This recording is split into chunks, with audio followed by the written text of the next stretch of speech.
Hey everybody, welcome to this week's live chat. I'm Angela Walters. Did you guys miss me last week? Sorry, I had to skip a week. We went to Branson, which is just a couple hours south, and it was a great little quick family trip. But I am back and I've got some fun stuff to talk about. I'm going to go over some updates, some upcoming stuff, let you know where we stand for the Free Motion Challenge Quilting Along, and give you the updated schedule. As always, Jessica is over here. You can't see her, but she's got her pen and her paper ready to answer any questions that you might have if you're watching live. So be sure to type those out and I'll get to them at the end. If you're watching this later on and not live, no worries. Just leave it in the comments below and I'll try to get to it and help you out. Want to make sure that you get everything you need to be successful with these videos and these chats. So this week I'm doing something I haven't done for a live chat yet. I mean, we're on Free Motion Challenge number 10. I'm going to show you a quick video on how to prepare your quilt sandwich for a long arm, and then give you some tips on, if you're quilting on a sewing machine, how to get your quilt sandwich ready for that. So we're kind of getting real close to starting up. But before we get to that stuff, a couple of updates, a couple of things. First of all, as you know, we're getting ready to start the Fabulous Feathers Free Motion Challenge Quilting Along, a free video series that you can find right here on YouTube. And there's an exclusive panel and all that stuff I designed. Most of the orders have went out. So if you have ordered within the last 2 or 3 days, we're still waiting to ship yours out, but all the previous pre-orders have gone out. So we're super excited to get that all underway. I went ahead and updated the schedule on the website. We are going to start November 16th, and that's going to start with the first video. And then every week, I'm going to have a live chat that covers that video. So we're going to get this started just really quickly. So I'm very, very excited. Now, next week's live chat, we're going to talk about feather basics. So I have been reading the comments, reading the text chats, because I get on here about 30 minutes before the live chat starts. A lot of people a little bit nervous, a little bit excited. And so next week, we're going to go over feather basics so that if you are a little nervous, you can maybe get a little bit of pre-practice in. You don't have to. I just know that some quilters like to go ahead and jump into some of that stuff. So next week is going to be very informative and lots of fun as well. Tomorrow I'll be releasing a video. It won't be live, but I'll be releasing a video on how to put the borders on your challenge panel. So if you have bought the exclusive panel for the challenge, it's optional. You don't have to have it to participate, but there's also add-on borders, and most people have put them on no problem, but I've got a few emails. Some people have had a few issues, so I put together a quick video that's going to show you how to do that. And I was hoping to have it edited and done before we went live. Oh, so close, but not quite. So it will be out tomorrow. So be sure to check out my YouTube channel for that. And while you're at it, be sure to subscribe so you get a notification as soon as it comes through. Now, for all the stuff I'm going to talk about, just know that you can check the link in the description box below. Just click on that little link down there. If you're looking on a mobile device, there's a little arrow that you'll click that says see more, and then it will show you where that's at. So everything I'm talking about you can find on my website. First, I'm going to go over some new products, new things coming out, some really exciting stuff I can't wait to show you, and then we'll get right to our stuff. So let's get to the slideshow and get ready to start. So first of all, what's new coming up? 2 weeks ago when I was live chatting, I told you about some events. This time I want to remind you that Build a Quilt, our Block of the Month program, is open for registration now for a limited time. It only opens up once a year.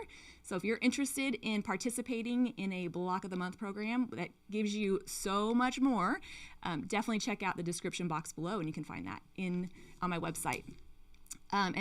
What makes Build a Quilt a little unique is that we offer 3 different colorways, 3 different fabric collections, all designed by me. So if you don't like them, don't tell me because it will hurt my feelings.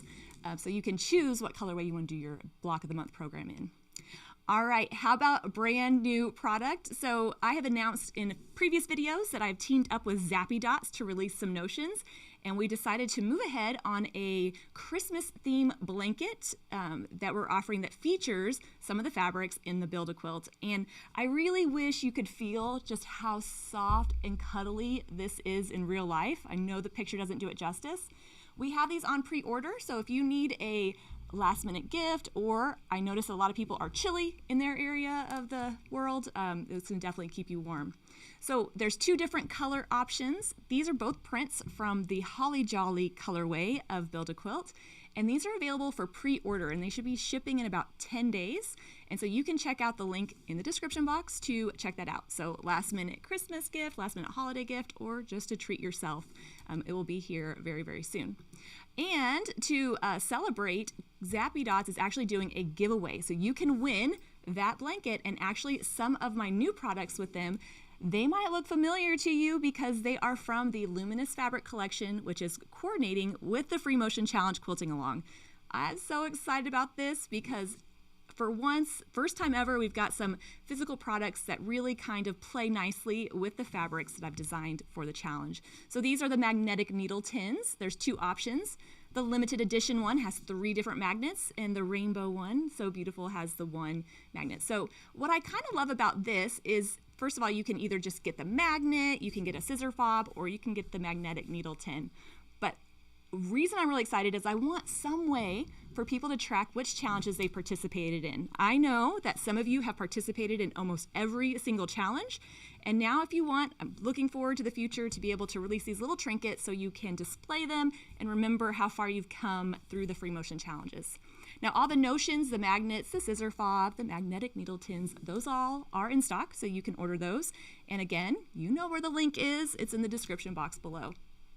And Zappy Dots is doing a giveaway. I kind of jumped the gun on that.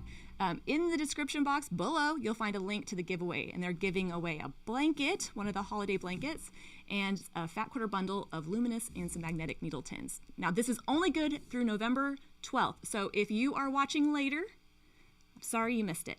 But if you're watching before November 12th, click that link, enter the giveaway. There's lots of prizes. Zappy Dots is giving some, I'm giving some. It's like Christmas before Christmas. So very, very excited about that. And don't forget, there are those coordinating prints that we put together for the challenge panel.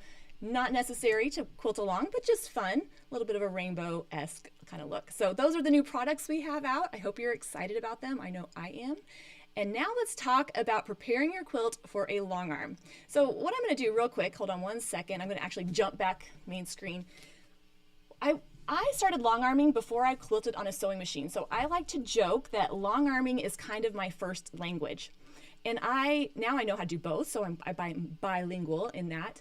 But I will say I understand some of the drawbacks of participating in the Free Motion Challenge on a long arm. Since I'm drawing this out over 6 different weeks, you're either faced with the option of waiting to the end if you're quilting on a long arm, or leaving that panel on your frame for 6 weeks, which is not ideal. And I totally understand, and I wish there was a better way to do that, but I haven't thought of it yet. But I do know also that most of the time I start in the center of the panel, which can also be difficult if you are quilting along on a long arm. So what I wanted to do with this chat is just kind of break it down how you can participate on the long arm and how I would go about doing it. If you have any questions about it, again, type them on there because Jessica will write them down for me. I know that not everybody is working on a long arm, so this is a little bit specific, but afterwards I'll definitely share some tips on how you're going to progress through this on your sewing machine. So I knew that if I just shared pictures, it might not make sense, so I put together a video. I'm going to kind of narrate it. I hope it goes well. First time doing this, but you know, we'll just see how it goes. So let's get over to that. First of all, when you're preparing your panel for long arming, you're going to obviously load your quilt. So here is the panel loaded on my machine. Couple things I want you to notice. The backing is not correct. That's because this was before I had enough of the backing, so I just used some different fabric. And you might also notice that it's sideways. So if possible, loading your quilt sideways lets you be more efficient with the space that you have. It's not necessary, but it's definitely something I like to do often. Loading it sideways just helps me get more of that quilt in on each pass. Another thing I want to point out is that I'm doing what's called floating the quilt top. The quilt top is not pinned to a bar, it's just kind of floating. If you do a full load or pin your top, you're just going to load it like you normally would. That's not different. So for those of you that have a long arm, you're just going to load it, get it ready to go. Then I'm going to start stabilizing it. Since I'm going to be quilting in the center, kind of starting from there, if you're quilting along in order, I can't leave that whole big area unquilted. I need to go ahead and stabilize it so that it doesn't shift when I come back to it. So what I'm going to do is after loading it, I'm going to stabilize the sides. So I'm going to go along the edge I'm going to go along the top and along the side to stitch down those edges. So here you can see it's ready to be done, and there I've already stitched it down. So you can kind of see a faint line along that top edge. Now, after I've stabilized the sides, I'm going to start stitching in all the seams. Now, I want to say real quick, this is not how I would approach a quilt if I were going to quilt it top down. I would just go ahead and quilt it as I'm going. But since I'm going to be skipping back and forth, I'm going to stabilize my quilt by stitching in some of those seams. And you can see here, that's what I've done along the curves and along there. But in the areas that are bigger than my hand, I'm going to need to stabilize those. My own rule is if I'm going to leave an unquilted area bigger than my hand, I need to stabilize it somehow so that it doesn't shift and give me tucks on the back. Now, you can use whatever method you like. I like to use my corsage pins, and I like to put them parallel to the bar because that means I can easily roll it up, and then as I come back to them, take them out. Of course, you can do a basting stitch if you like. Any method that you already use is definitely going to work, but I like to use those pins. Now I'm going to advance the quilt very carefully, and then I'm going to repeat the process, stitching in the seams, or the fake seams, it's the panel, stitching in the ditch, and then stabilizing the bigger areas with those pins. So that means a couple of things. There's a lot of starts and stops because I'm breaking thread, and that also means that I'm already kind of stitching in the ditch before I even put any of my designs in. Again, this is not necessarily how I would handle a regular quilt, but this is how I'm going to handle this particular instance. So as I advance my way down the quilt, I'm stitching along those seams to help secure it. I'm adding my pins to the bigger areas and then advancing it and continuing on. So just repeating this over and over again until I have the whole quilt stabilized. And so here I'm kind of working along. I like to use my ruler, of course, for stitching in those fake seams, and I'm also using just a light gray thread. So if you bought the coordinating thread collection, that light gray is going to be perfect. Again, advancing and then continuing on. Now, since I'm floating my quilt top, I have to make sure that I'm keeping track of it as I advance. I don't want it to be sucking up in the center. But then once that's done, I'm going to stitch along the sides and then again do the same thing. Stitching, and pinning. Now at this point, once I reach the center, if I'm going to leave my quilt on the frame, I'm not doing anything else, I'm going to start in the center, then I can just go ahead and start quilting that center piece on week 1. But since I plan on taking this off and on my long arm, because this is a sample I'll actually be quilting on, I'm going to continue working my way down the whole quilt, doing the same thing, adding my pins, stitching it down. So I just kind of have a quick montage so you can see how this goes together. You can stitch in all the seams, you can just pick 1 or 2, but basically the more stabilized it is, the better results you'll have when you're finished. And then when I get to the end, I'm going to do the same thing, stitching along the bottom and the sides, and then stitching along those seams. So basically, I'm stabilizing this almost like I would do if I were on a sewing machine, just doing it on my long arm and getting it ready to move back and forth. Once I have the whole quilt stabilized, I have a couple options. I could just move back and forth, or if I need to, I can just take it off the frame in between the challenge weeks and then put it back on. Because now that my quilt sandwich is all stabilized, it's all one piece, then it's going to be a lot quicker to do it that way. Again, this is up to you and how you plan on working your way through it. You might just wait till the end, that's totally fine. And here I'm chopping off the batting with my very, very tiny scissors. And at this point, now it's ready, it's all stabilized, and then I can, again, take it off or start in the center, however I want to do. Move it back and forth, vice versa, however you want to handle it. So that's pretty much it in a nutshell. So let me come back to you guys real quick. So hopefully that made sense. The most important thing I want to say is if you're quilting on a long arm and you skip a big section of area, whether you're working on the challenge or not, you're going to want to stabilize that, because if not, you can get fabric shifting. We all know that fabric can shift a little bit, and sometimes we use that to our advantage, right? A little stretchy stretch while we're piecing, but we don't want it to do that on the long arm because we can get those tucks on the front or the back. So that is how you can participate if you want to on the long arm, if you want to quilt a little bit each week, or if you want to just leave it on the frame. It's totally up to you. Now that actual piece that you're seeing, that's what I'll be demonstrating all the designs on. So that piece, I'll actually be quilting some on the sewing machine and then putting it back on the long arm and kind of flipping it back and forth, and fingers crossed it will work just fine. Now, for those of you that are quilting along on a sewing machine, which is probably the majority, you're going to take your panel, and once you've added your borders or any other, pieced element to it, you're going to make your quilt sandwich. Now, here's the great thing. You can make your quilt sandwich any way you want. You can baste it with pins, with spray baste, with your fusible batting. It doesn't matter. You just want to make sure that you have it nice and stabilized. And one of the benefits to quilting on your sewing machine is that you can start anywhere you want. So most times in the challenge, I start in the center just because that's usually how it works out with the design of the panel. But you don't have to start in the center. You can start anywhere if you're working on a regular quilt. Now, if you're participating in the challenge and you don't have the panel, all you're going to need is a piece of fabric about, a yard or so big, and then quilt along with us. Or use up some of your unfinished quilt tops. In the live chat before we started, the typing chat, somebody said they had a sampler quilt they couldn't wait to finish up throughout the challenge. So as long as you have something to quilt on, that's the most important thing. So I'm guessing that probably led to some questions. I see Jessica scribbling over there furiously. Real quick, there was a couple questions that came up earlier that I said I would answer. First of all, if you checked out the trimming panels live chat where I talked about how to trim your panel, I made a big boo-boo. I forgot that the selvage is along the length of the panel and not the width. So I showed you how to do the width first and the length. You're just going to flip that around. You're still going to use your selvages to line up. You're still going to trim. You're just going to start with your length and then do your width. So sorry about that. I don't know how that happened. Now, there's also a question about batting. How would you manage double layers of batting?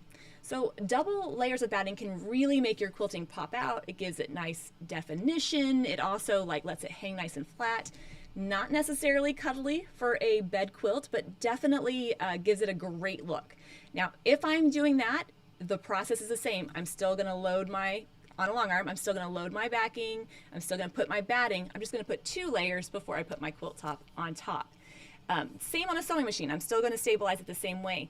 But on a sewing machine, it's going to be a little bit more difficult to work with because it's going to be heavier and thicker. But it's definitely an option if you want to give it that look. Or if you want that definition, that kind of puff without the heaviness, you can go with a batting with a higher loft. So like Quilter's Dream Puff is a great option, or even their wool.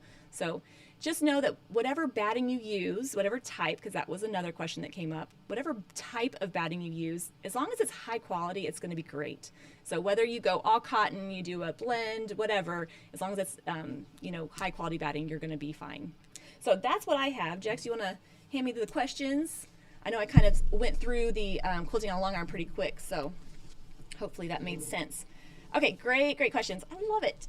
Do I recommend washing the panel and the backing first? You can if you'd like. There's no problem with that. Just make sure you wash both of them. I don't pre-wash because I don't like to iron. So there's that. I just go right into it.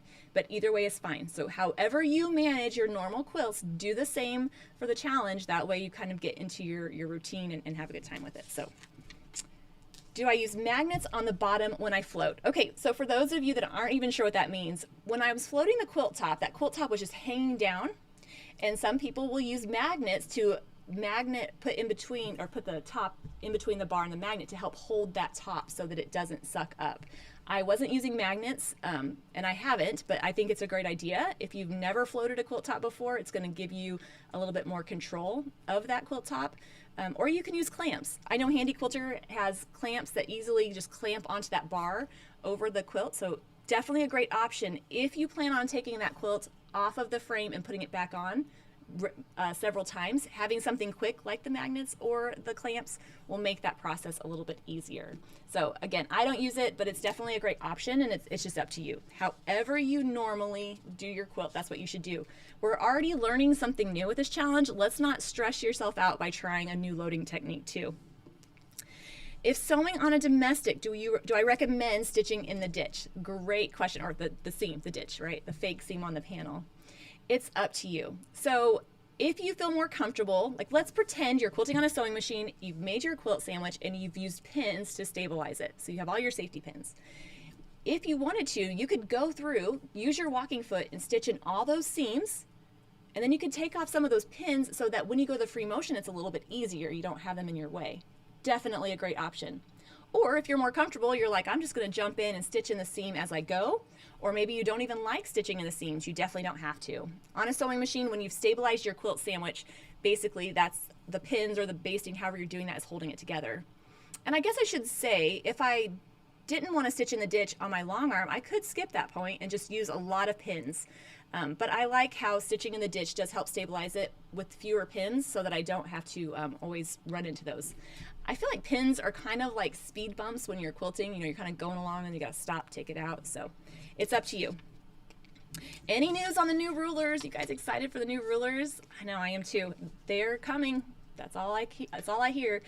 The prototypes have been approved. They've went to production, and we're waiting to hear when that happens. The word was end of November. I hope that's still the case. I think you guys are going to love them. Of course, I'll do some kind of video tutorial or something on it, but I can tell you that some of them are there's an arc ruler, a flower ruler, and a more wedge-shaped ruler. So throw that out there. And then great question, what size is the panel? So the panel is roughly 42 by 52, roughly. I'm just going off the top of my head. I'm not the greatest with numbers. You should just know that. In the border video, I show you that you have to trim it down. So you're going to trim it down a little bit. So if you're using the borders, you're going to trim it down to 40 by 51. But the panel is about 1.5 yards of fabric. And that's just the size I think is great to practice free motion quilting, because if you just use a little tiny thing, that's fine, especially if that's all you want to do.